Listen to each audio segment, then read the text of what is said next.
अरे जगा तू सब बेले मयूर पर मुंडे काहे लगे थाउ। बड़िया भाई यही प्रश्नर उत्तर मोर रामायण काल वनवास कहानी अच्छी।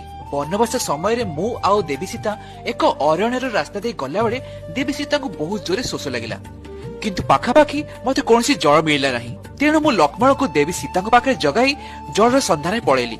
बहुत प्रयास कला परे मध्य जलर कौनसी सन्धान मिलला नहीं। तेणु मु हताश होई पड़िथिली। एही समय एक मयूरटी मो पाखु आसी कहिला, प्रभु मु आपनक जलाशय पाखक नै जिबी, किंतु मु अति प्रखर गति रे उड़ी थाए। तेणु आपण तो मते अनुसरण करि परिबे नाही ना। तो गोटे काम आपण करंतु, मु उड़ीला बेले मोर पर झड़े झड़े माटी रे पकई पकई उड़ीबी, आपण ता पछे पछे आसंतु। ठीक अछि मयूर, चलो एबे। बड़िया भाई मयूर तार जदि पर अत्यधिक झड़ाई दिए तार मृत्यु हेबार संभावना अधिक बढ़ी जाए। तथापि मयूरटी निज जीवन को खातिर न करी मते जलाशय पाखरे पहुंचाइथिला एवं से जलाशय मु जल आनी देवी सीता को तृष्णा मेंटाइथिली। किंतु एही प्रक्रिया रे मयूरटी निजर जीवन हारी देइथिला। हे मयूर, तुमे आम पई निजर जीवनर बलिदान देइछो।